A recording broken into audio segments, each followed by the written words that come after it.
but it's very clear that he believes that the coaches were trying to get a message of mentality and confidence and competitiveness through. And there were some people who just didn't take it or didn't adjust. He said flat out, the challenge this year with the team, it's a completely different situation than last year. It proved itself at the end. This year, it never changed with the emphasis that was put on defending the game well. Going forward, there's things that are going to have to change, and a big part of that is mentality, and it's up to me, the rest of the staff, to make sure it happens. And for the players that come back or are here, that they are focused every day. So he's basically flat out saying, we were putting an emphasis on defending every single day, and some people just didn't change. Thanks for listening to KC Sports Network, proudly presented by Emprise Bank. If you're thinking about starting a business or know someone who is, check out Emprise Bank's SBA loans. It's always good to know your options, and they can be your partner in possible. What's going on, everybody, and welcome back to another episode. No Other Pod. I'm Jimmy, along with my good buddy Daniel Kooser. Dan, you were at San Antonio. What's going on, my friend? I wasn't back. A little vacay, a little step away from the normal rise and shine and grind and all that stuff. Mm-hmm. Yeah, man, good to be back talking all things. Well, I don't know, not much sporting going on, but we're back to talk all things soccer, and that's always exciting. Yeah. And don't you mention, I know you want to piggyback to the women's team because they're doing successful. They're very good. Don't you dare jump over there. That's not you, sir. Okay.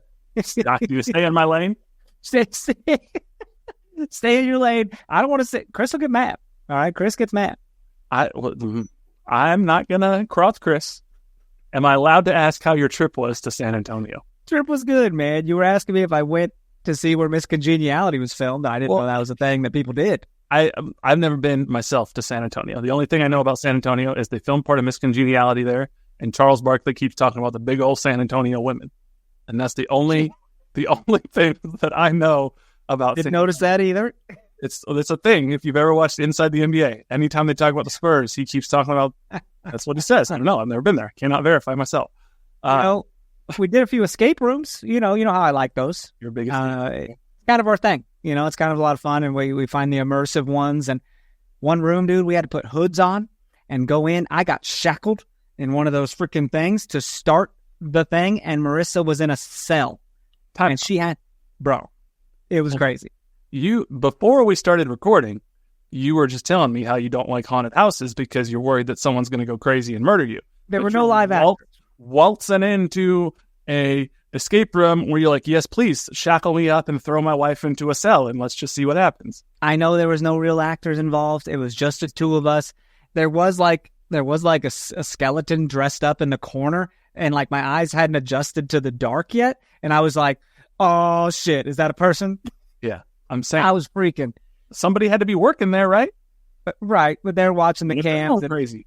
Marissa had some kind of thing she had to give to me, and I had to like loop these keys and like get them to her so she could get out of the cell and then get a key to get me out of this thing. So it's like shackled.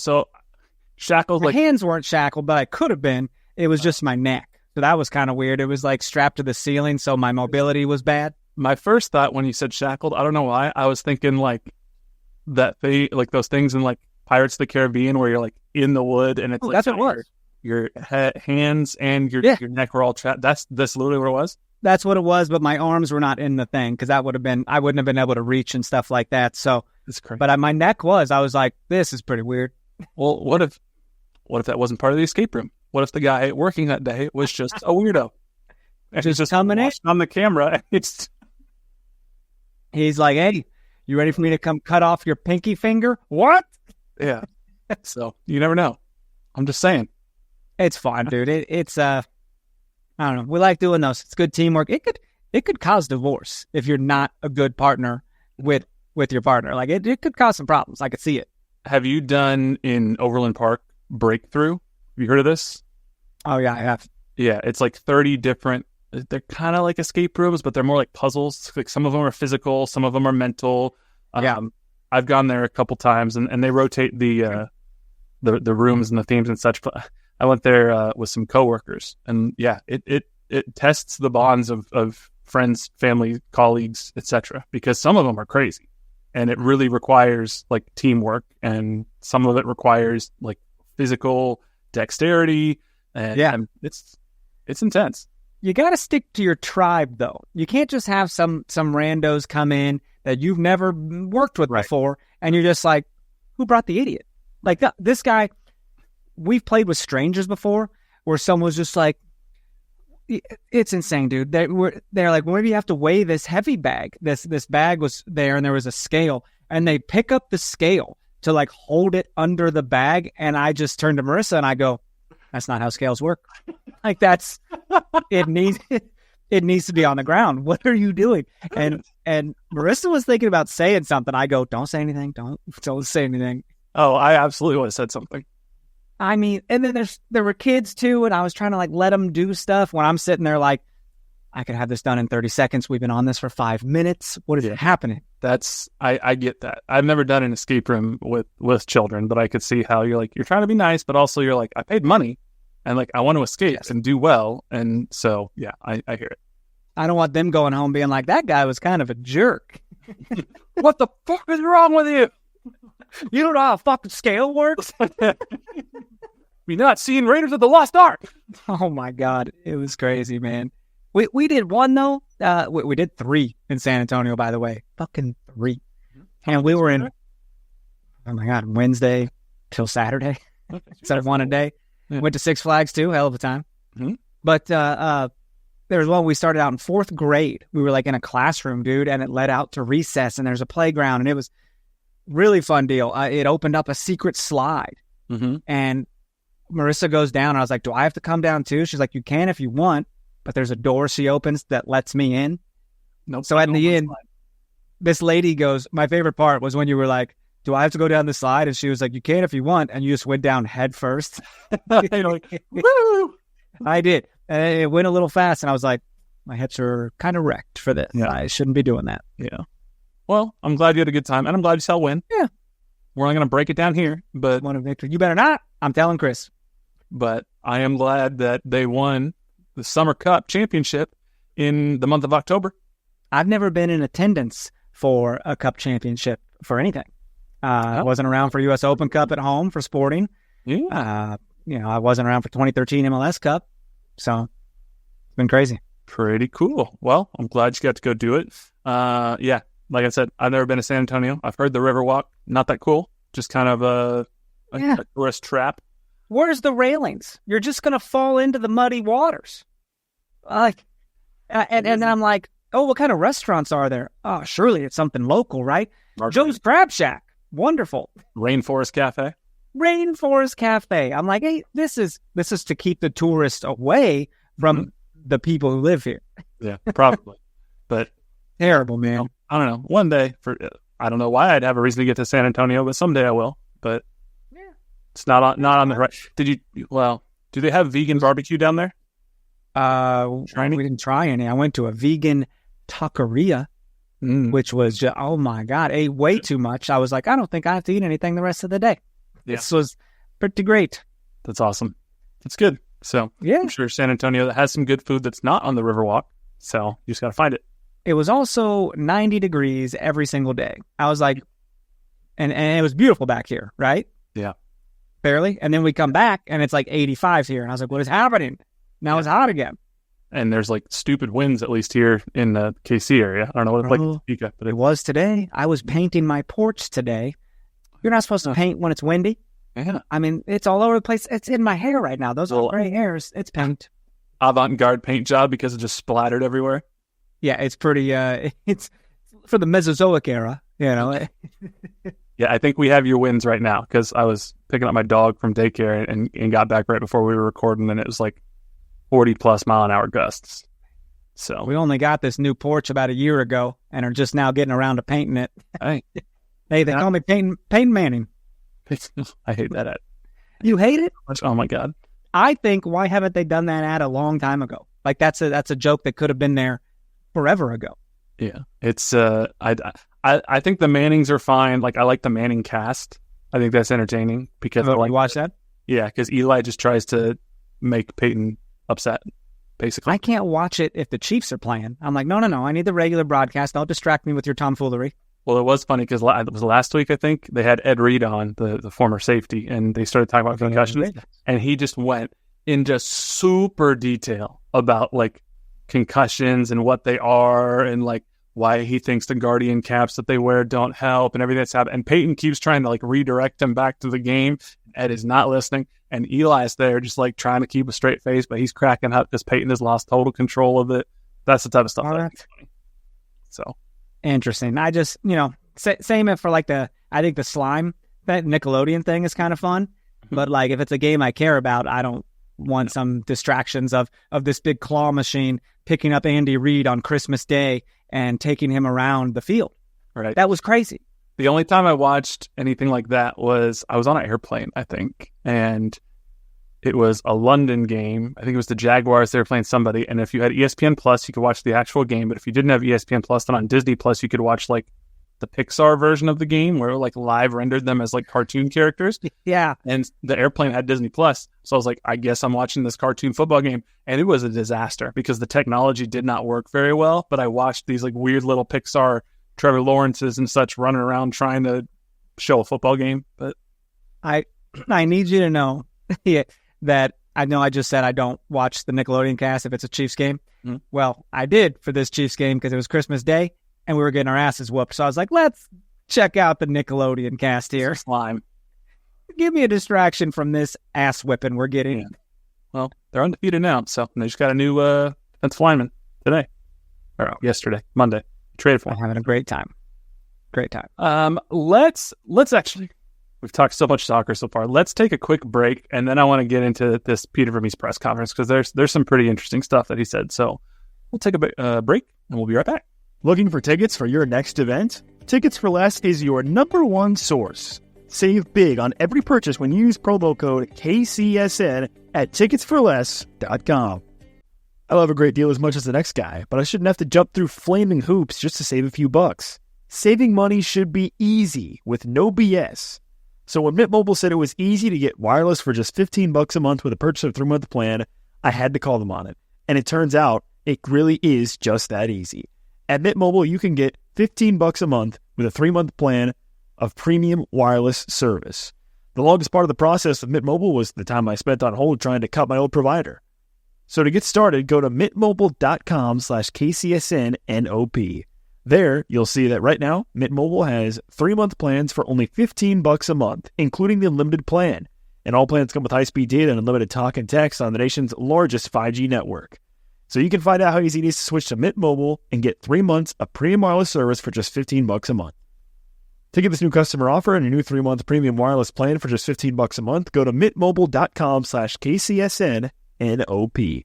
That's mintmobile.com/KCSNNOP. Cut your wireless bill to $15 a month at mintmobile.com/KCSNNOP. $45 upfront payment required, equivalent to $15 per month. New customers on first 3-month plan only. Speed slower above 40 gigabytes unlimited plan. Additional taxes, fees, and restrictions apply. See Mint Mobile for details. Dude, so not as young as I thought I was when I went to Six Flags, my man. Yeah. I got bad hips. I got hip surgery scheduled, getting some new hips. Mm-hmm. And so I was just like, whatever, man, they're wrecked. Just throw me around, and I, if anyone's listening, you need to look up the Batman ride, not the roller coaster that's been out since 1999. Yeah. Talking about the one that came out in 2015. I looked this up. And it's on like a single track it's kind of like a figure eight type boomerang type situation, but the seats are on the sides of this track. Mm. And they freaking spin backwards, they spin forwards, and it's like they're autonomous, dude. I don't know, it's like a forced flip. It doesn't feel natural. This is the same type of mechanism that is at Six Flags in Los Angeles. It's called X2. Magic Mountain has something like that? Yeah, I wonder if it's because, your feet are dangling, but the seats are out on the sides, and the seats rotate independently of whatever's happening on the track. It's crazy. Yep. And it looks like a batarang type situation, and it goes out and comes back, and it was insane. Does it shoot fire? Airborne for a minute, and it smashed my nuts. Like I just smashed. Because I remember the one in LA, at least, you don't feel like you're as secured as you probably should be. Nah.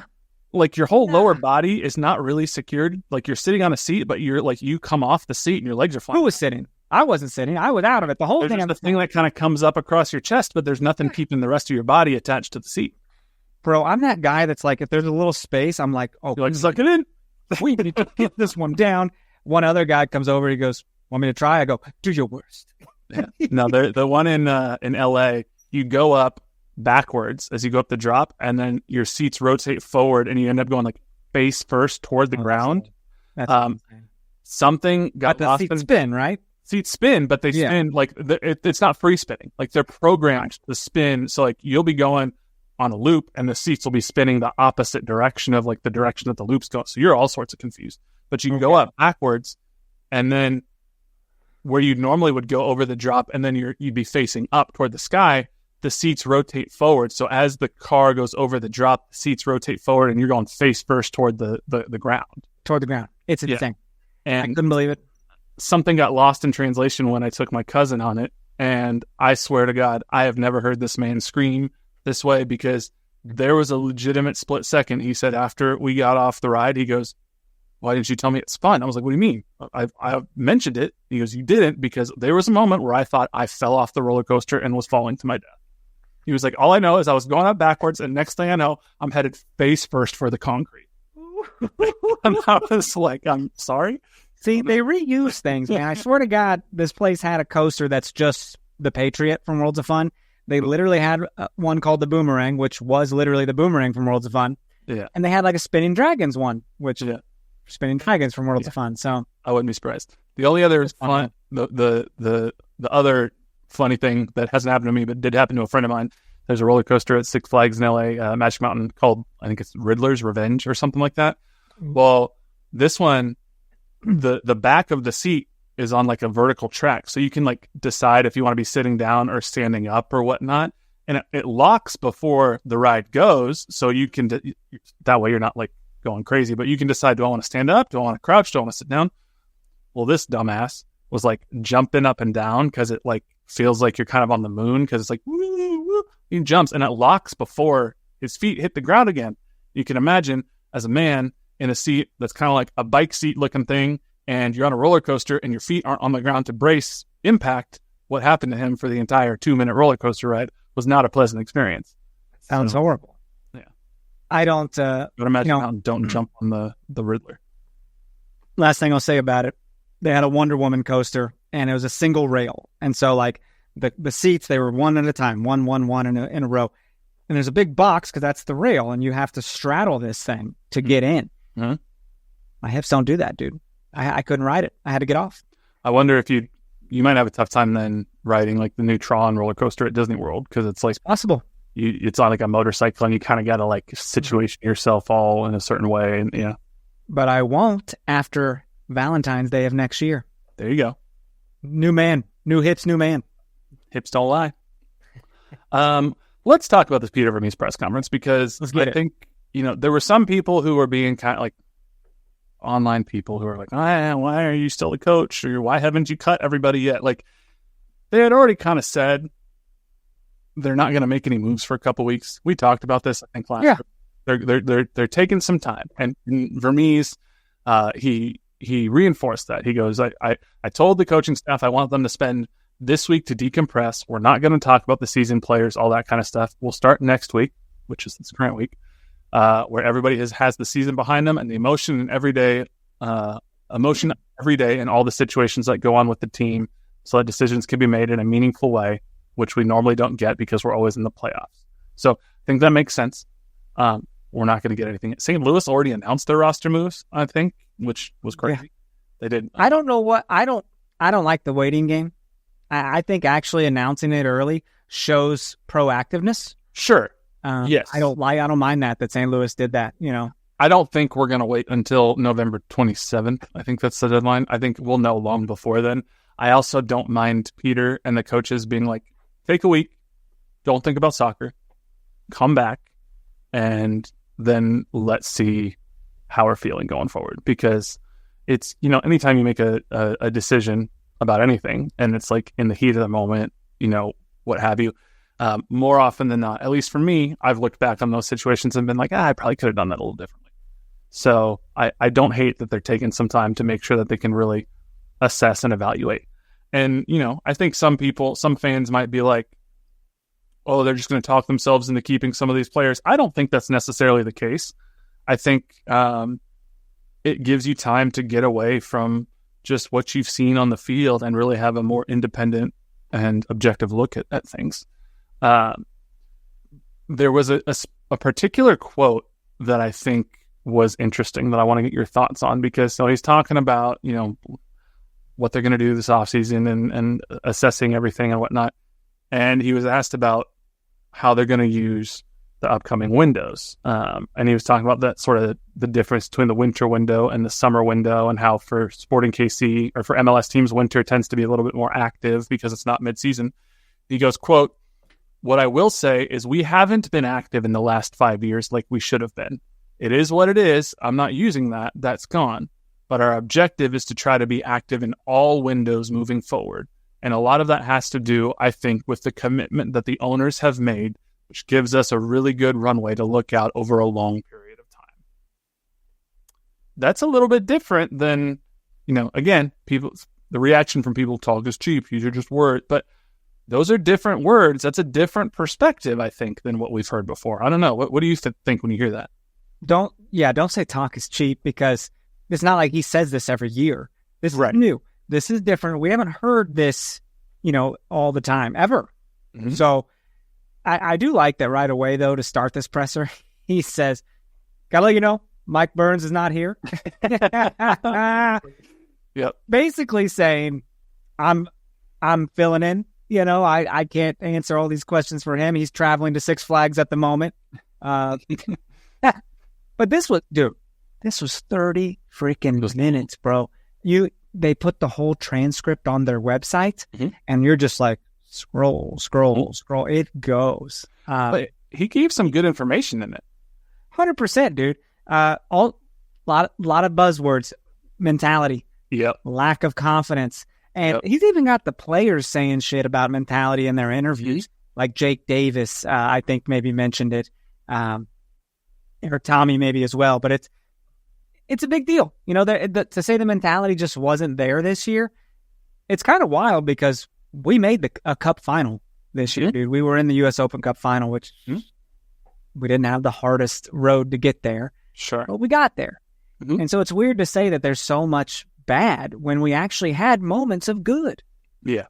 Well, and, you're right. He mentioned mentality. He mentioned competitiveness. He mentioned resilience numerous times. I mean, he was asked about formation, and he goes, "I would say formation is irrelevant if you do not have the competitiveness, the effort that has to be your foundation.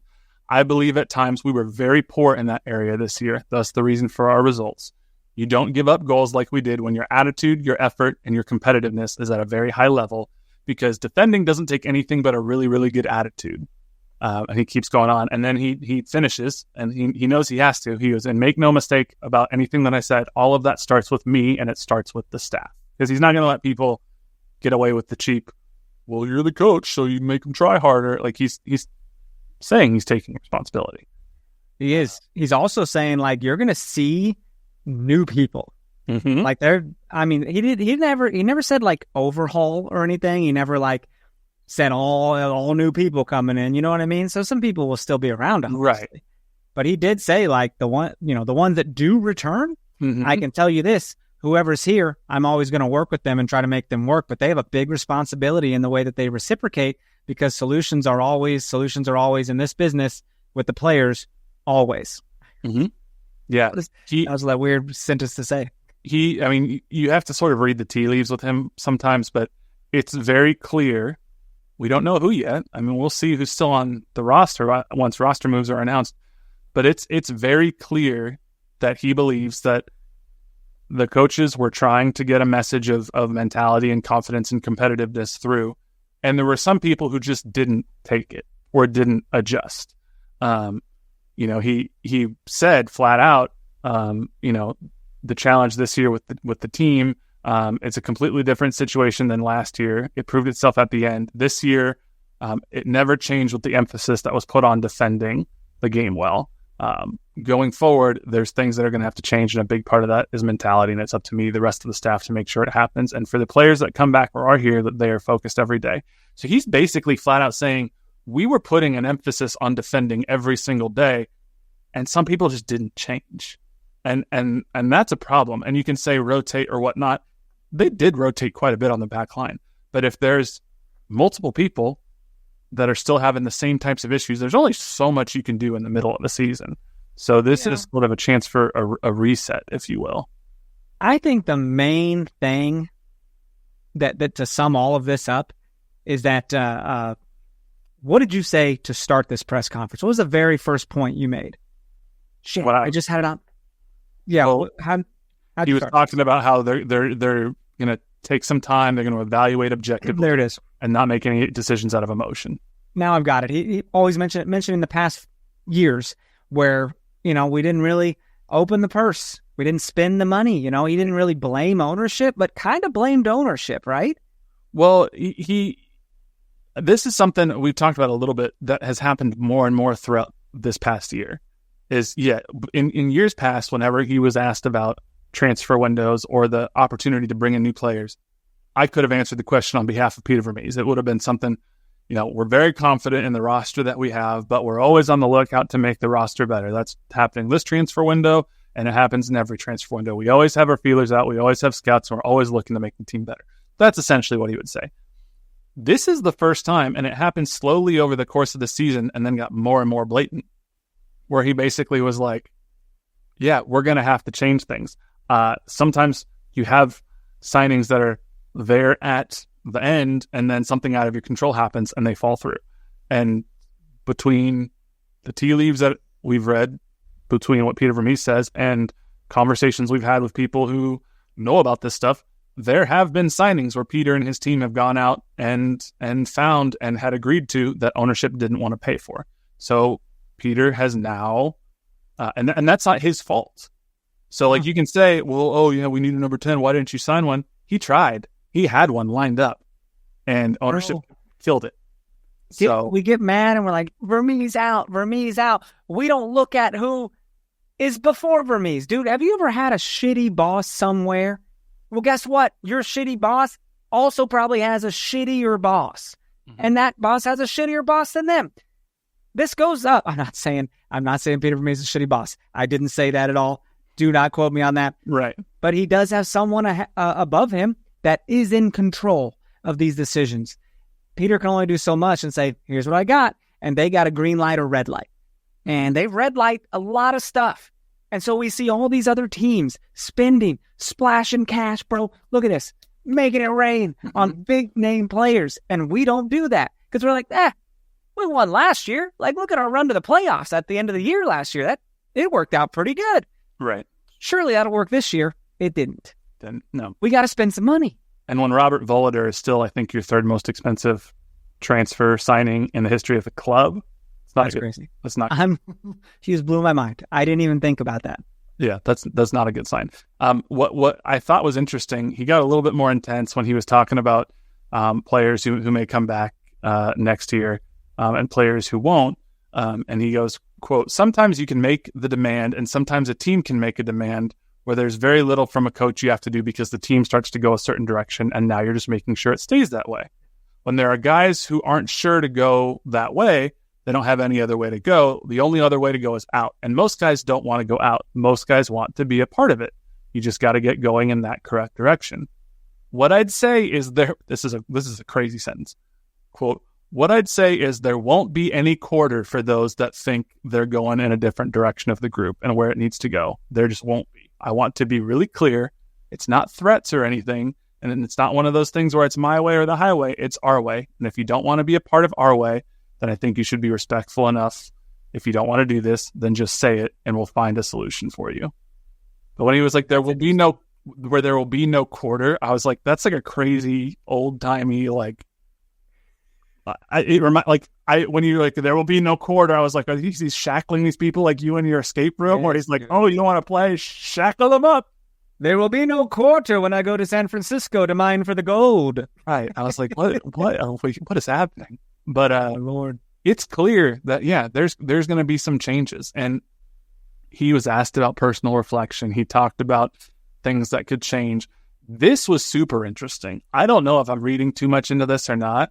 Oh, let's read. Let's read into it. He goes, sometimes you maybe give responsibility, and maybe certain people or a team isn't capable of handling that. So what I would say is that if there's anything that maybe I have to do going forward, it's make sure the demand is very high and maybe take away some of that responsibility and stay on top of it in a much different way than I did this year. I read that as he's looking at certain roles or positions or whatnot he's gave to either players or staff, and if it's not working out, then no more chances. I'm taking that away. And he seems like he's going to be potentially a little bit more of a hard-ass coach. Because he keeps talking about, the ways it was, the older ways that he was, though. He was a hard-ass, and people were like, you're too hard. Right. And so then he shut up a little bit. And it's like, bro, I think we need the hard-ass. I mean, does the softies win games? We don't need snowflake Peter Vermes. We need hard-ass Peter Vermes, okay? I don't think we've ever had that, but it's he did it wasn't all just about mentality and being a hard ass or whatnot. I mean, he did say, I'm excited that there will be some young guys that are going to come into this team and are they going to have a tremendous impact right away? No, but I am excited about them and their hunger. I want them to be successful. They want to become big pros in the club, and I'm excited about working. So he also was asked about spending a little money as in the range of Alan Pulido. Mm-hmm. He specifically had mentioned first that he was asked about the designated player spots because they can have as many as 2 at least right now. And he said, quote, I think one of those for sure has to be in the nature of a number 10. He has to be a creative player that can give the final pass at times, can score goals, hopefully is good on set pieces, just has a lot. And again, I would hope you can't find everything, but would have leadership qualities as well. Adding more leadership qualities to our team is highly important. I think that goes back to the responsibility stuff he was talking about. And then you're right, he was asked, what are we talking here? Are we talking Pulido levels of investment? And he said, I believe the budget's there, if that's what you're asking me. Yes, I believe the budget's there. It's going to come down to making a deal, availability, fits a lot of the qualities that we're looking for, those types of things, because there's very few teams in the world that play an old school number 10. So what we're searching for has the things that I expressed, but also has to be able to play with our team. And then he talks about defensive responsibility and such. But he goes, but it's a very important piece for us moving forward. It's a big position. One of our DP spots will for sure be used in that position. So we're going to get a top, at minimum, probably top 3, if not top 1 or 2 most expensive signing in club history, potentially for this designated player spot. And they're not going to spend big on somebody just because they're expensive. He was pretty clear that, we're not going to be making announcements every week between now and February. But right. They're looking. Which is what we'd all like, right? We'd all like that news to come popping. I mean, that'd make this show a lot easier. It would. But what I've gathered, and again, people can say talk is cheap or whatever, but he's got what seems to be a newfound faith in the amount of investment that ownership is willing to make in the club. He's explicitly saying, we're going to sign a designated player, number 10. That is going to be one of our positions. He is saying the budget is there, and he's saying that we're going to basically rebuild this team. He was asked specifically about the word rebuild, and he likened it to a garden. He talked about 2009, 2010, and how that laid the foundation for 2013. He said, the best analogy I can think is it's like you planted a garden, and then along the way you were just trimming the bushes. That's what you were able to do because you were always active, window to window, trading, whatever you were doing that. Then we had this period of time where we didn't have a lot of that going on for whatever those reasons are. It is what it is.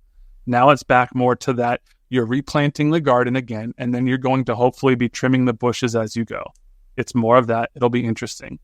And then he talks about the difference between now and then is he actually doesn't have things like a facilities or stadium or other things to worry about. He can just focus on being coach, and he's now got a sporting director that can focus on recruitment. I didn't know Peter Vermes was such a green thumb. I know. I didn't know he was into horticulture, baby.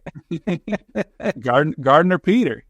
I don't know. I'd love to talk, what time of year do you plant certain things, Peter? We got to talk about this. That would be funny if we had him come on the podcast and just asked him gardening questions. Absolutely. Landscaping. What's a good feng shui for my backyard? Yeah. You know, I just painted my patio. What color do you think I should think about? right. We did white. Was that stupid? It's just, I think, overall, what I took away from this press conference, and you can go watch it. Like you said, the whole video is online. It's a 30-minute video. If you don't want to watch the video, you can read the quote sheet. It'll probably take you 10, 15 minutes to read through the whole quote sheet. It's a very interesting look into the inner workings of a club that really is going to go through over the next, season and a half, 2 seasons, a reset and a rebuild. And I'm very interested to see who are the players that come back, who are not the players that come back, whether by their choice or the club's, and what holes that'll leave to be filled in the offseason. So I would guess in the next 2 to 3 weeks, probably we'll know. It's not gonna go all the way up until the deadline. So it'll probably be sooner rather than later now that they're back and working. Sure. Well, this is a good press conference, man. It was a half an hour, dude. Like, that's a long one. And they had players on there for anywhere from 5 to 10 minutes as well. Yeah. So, and they didn't say nothing really worthwhile, worth talking about, they're media trained. Peter's the one with the juice. Yeah. I mean, Jake, I do think he had some interesting things to say, because he talked about how when he went to the Olympics, even though he didn't play, it was almost like a turning point for him from a mentality standpoint. He's like, oh, I got to see another team be excited about where they are and have an opportunity to make, a run in a tournament and win a trophy, and see how other people train and people that want to be there. And again, some of it's reading between the lines, but he basically was like, I saw a hungry, competitive team, and it made me want to be that way. And then he came back and he was playing in the midfield, and he probably earned MVP because of that experience. But it just, nobody's outright saying this, but it just, what I'm gathering is this team just got to a point where they were done. And even if they didn't know it themselves, they were done. And, Peter even alluded to, you go through something like this for 2 years, it's mentally draining and emotionally draining, and it weighs on you.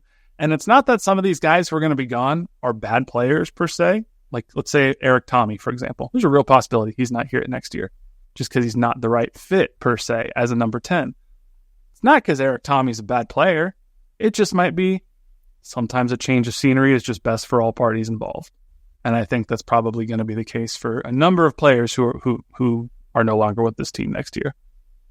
But yeah, we do know, speaking of young guys, that it seems one guy who will be with the team next year got leaked in the MLSPA salary guide. Have you seen this? There is a new signing that Sporting Kansas City has not formally announced, but was listed as being on a senior team homegrown contract within the MLSPA salary guide that was released. And that is 16-year-old SKC Academy product Ian James. He has apparently signed a first-team contract that has not yet been announced, but it's a homegrown signing. It's a minimum salary guaranteed compensation. He's a 6'2", I want to say, center back that's played some time with Sporting KC2. If you look at pictures of this dude, he does not look 16. He's a big kid, very strong, very muscular. Nice. Seems like this is maybe one of those young guys that Peter Vermes is signing. And, he spent time with the academy, spent time playing with SKC2 under Benny Feilhaber, and is now apparently ready to take that jump and having a homegrown senior team contract. So nothing formally announced at the time of this recording, but if it's in MLSPA salary guide, then that means it's almost certainly happened. So your first signing of the offseason, kind of, sort of? Kind of, sort of. But I look at some of these guys and I'm like, there's no way. Like, I would use the buyout on Nemanja Radia, I think. He's the second highest paid player on the team, $1.5 and change million. That's too much for a guy who was hurt the way he was and really didn't contribute in that way. So, yeah. I mean, the only other real interesting thing that came out of the MLSPA salary guide is Joaquin Fernandez, the new center back's making just over $1 million. So a lot of money for potential short-term rental, but he ended the game with a goal last time. So he did score a goal. What a man. What a man, what a man, what a man. So I don't know. Interesting. I think last thing I'll say about the press conference is I came out of that press conference feeling more encouraged about the direction of the club than I did going into the press conference. I think all they can do is talk right now. They can't take actions yet, but they're saying the right things now, and I don't think they've always said the right things. So for me, that's progress. Yeah, it feels good. You know what else feels good, though, is that we are a part of the CONCACAF Champions Cup next year. And that feels pretty good because in a season which was pretty bad, to be a part of it is just like, how do we get there? Mm-hmm. Well, the draw for that competition is in December, man. We now know when that is, and we'll start knowing who our opponents are, and can start building a squad to get that done. Yep. We don't know who all the teams in the competition are yet, but we do know who the majority of the teams are. And Tuesday, December 10th, 6 p.m. Central Time, quote, the made-for-TV live event will be widely available for fans across the region and the world to follow through CONCACAF's YouTube channel. So we are still waiting. All the teams that have been, we're waiting on like 7 clubs, I think, to be announced. So that's like the Canadian Premier League champion, CONCACAF Caribbean Cup champion, runner-up, and third place. CONCACAF Central American Cup, 2 clubs that are play-in winners, and then MLS Cup champion will get in. Yeah. Big clubs that are already in, Chivas Guadalajara, Monterrey, Club America, Cruz Azul, Pumas, and Tigres, all from Mexico. And then obviously MLS sides, FC Cincinnati, Inter Miami, the Galaxy, RSL, Colorado Rapids, Columbus Crew, LAFC, Vancouver Whitecaps by way of Canadian Championship, and then obviously Sporting Kansas City. So there's some interesting teams. I'm just excited. I mean, that's more games to watch. It's exciting to be a part of. And, we haven't been part of this new, iteration of CONCACAF. We've been in Champions League. It's called CCL. Yeah. But this is CCC, CONCACAF Champions Cup. So I'm excited, man. It should be good. So probably more Sporting KC news to come in the near future. Once we hear roster moves and such, we will let you know what's happening. We'll be here with all the latest Sporting Kansas City news. There's no game this week, obviously, to talk about for Sporting KC to give a toast to the match. So I'm giving I'll call it a toast of the week, and I'm going to give it to the young Ian James, who apparently signed a secret contract that we didn't know about. But hey, good for you, Mr. James. First off, I like your name. Second off, I think it's pretty cool that we have a 6'2", 16-year-old center back who hopefully we can get more use out of in terms of on-field and potential future signings than we did Eric Palmer-Brown, who is our last big-time center back academy prospect. So Ian James, Holiday Distillery, toast of the week. So love it. Good for you. You see your Vancouver Whitecaps do business. That's what I wanted to talk about next. There is some MLS soccer that has been happening. Actually, even right now, as we're recording this on Monday night, Cincinnati is playing New York City, and right now, but they're boring right now. It's 0-0. Some of these other games were a little crazy. Montreal and Atlanta was a little crazy. Joseph Martinez almost fought Brad Guzan, and it was hilarious. But this Vancouver Portland game, it was shenanigans before the game even started, because this was technically a Vancouver home game, but because of the Supercross event that was happening, could not be held at BC Place, so their only option was to play it in Portland's stadium. Portland should have felt pretty up on this. They're like, oh, shit, we lucked out, y'all. We get a home game? Like, we don't deserve this. Well, what's funny that you say that is they were kind of thinking that, this is sort of a blessing in disguise, because Phil Neville, the coach of the Portland Timbers, he had a quote from before this game. He said, quote, God is a Timbers fan, when asked about, the lower seed being able to host the home game. And then Vanni Sartini, who, if you're not familiar with him, the head coach of the Vancouver Whitecaps, has the craziest quotes of all time. After they beat Portland 5-0 at Providence Park, he goes, God can be a Timbers fan, but God does not exist for me. And it's the coldest quote I've ever heard an MLS coach say. So good. Yeah, I mean, anything better than that would have been like, God can be a Timbers fan, so can the Easter Bunny. You know, right. Something just wild. God can be a Timbers fan, but God does not exist for me. I lost it when I saw it. And this isn't a commentary on what you do or don't believe or whatever, but just like, it's such a cutting, just like, and he said it so matter of fact, straight. And I was like, oh, holy shit, that is a bar. And it's good. It made me laugh. Well, they dropped 5 on him, dude. Vancouver won 5 to freaking 0. And then, like, did you see Evander, the Portland midfielder, on Twitter after the game, eviscerating the front office? Was he? Yeah, and they had to come out, the coach and the general manager had to come out and be like, we're very disappointed in this behavior. It's terrible. And he was basically saying, Evander was like, first off, thank you to the fans who showed up. We appreciate you. Like, you deserve more. There's only so many things that we can control. And, you know, sometimes when there's things off the field that are out of our control and the people who are in charge of those things only show up when we're winning and they're not there when we're losing, that bleeds into the field. And he basically started throwing the front office under the bus.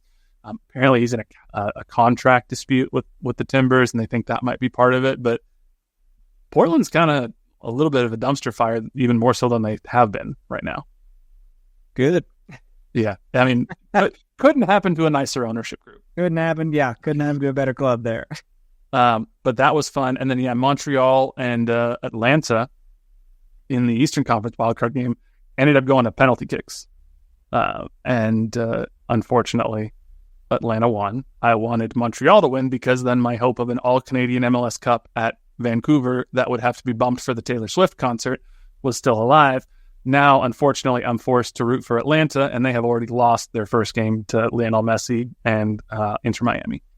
Mm-hmm. So that is unfortunate. But what are your thoughts on this MLS playoff format? Because I mean, who knows? I don't have thoughts. Because why? They're going to change it. They're going to change it again, and I'm going to have to learn a new format. Yeah, like I'm just rolling with it, man. It's just very strange to me that there's this wild card one-off match, like winner take all, and then for only one round, you have a best of 3, and it's not an aggregate goal or anything. It's just best of 3, and then it goes back to a one-off semifinal, one-off conference final, and one-off MLS Cup.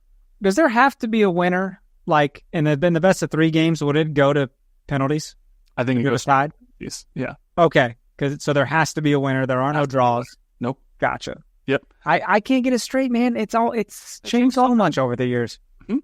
Well, and I just think it's strange to me that a club like the LA Galaxy can beat Colorado 5-0 in their first game, and it really isn't any different than LAFC beating Vancouver 2-1. I know. Colorado can still win 2 more games and advance, even though they got their asses kicked. 2 shit show games, 1-0, even though on aggregate it'd be 5-2, and they'll be out. I feel 0-0 and take it to penalties. Right. I just feel like there has to be a way, even if it's just 1 home, 1 away, and you do it on aggregate or what. There has to be a way where like you can have a dominant performance and it matters for something. I do wish it mattered, yeah, because right there it's just like, you know what it is, dude? It's like hitting the longest foul ball, or like a long one, and it's caught at the wall or something. It's like, yeah, that's a long strike over there. It's it doesn't matter. Yeah, it's very frustrating. But now that we are halfway through, just about or close to halfway through the first games of quote unquote round 1, there's still a few more games to go, but. Are there any teams that have caught your eye that you think, this is probably, if I were going to make a prediction, this is the favorite? Well, I mean, you're looking at Miami over in the East, obviously, and then you're looking at both LA teams in the West, man. It just makes sense.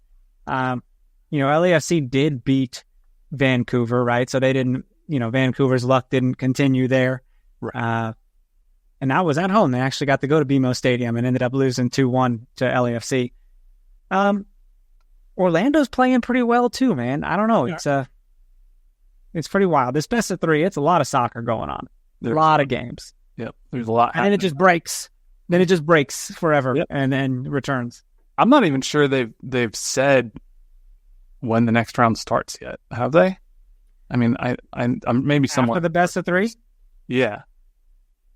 I don't think it's like it's not scheduled. Games that have been announced. There's an international break, I think, and that's why they have to take such a long break. But it's going to be like, it might be after Thanksgiving.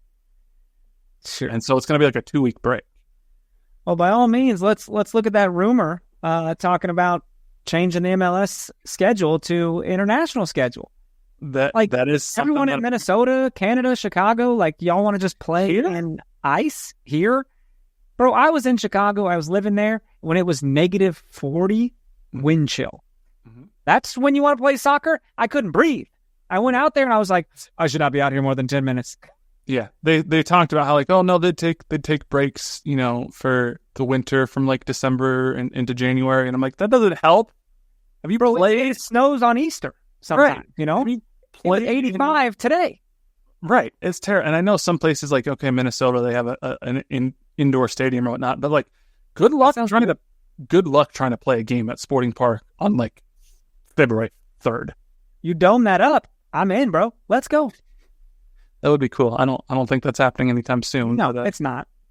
Can you imagine we'd have no more Open Cup weather delays because we wouldn't have damn lightning strikes? That would be something cool. It wouldn't be 8 million degrees in the summer. It's climate control, bro. Like I wish all stadiums had domes. Look at WWE. Look at their events. They go to a lot of domes because they don't want to have to deal with the elements. Yeah, there are a couple places like NFL stadiums, like Lambeau or wherever the Bills play. I don't even know what their stadium's called. Where like I think they take pride in like, oh, this is like a frozen tundra of Lambeau or whatnot. Even Nick, our producer, sports are meant to be played outside. Nick's in the chat over here. Nick's like, keep it outside. Yeah, we'll make sure that KU basketball can play in January outdoors. Mr. Sports are meant to be outside. What is this, NBA Street? Yeah, let's come on now. Football's one thing.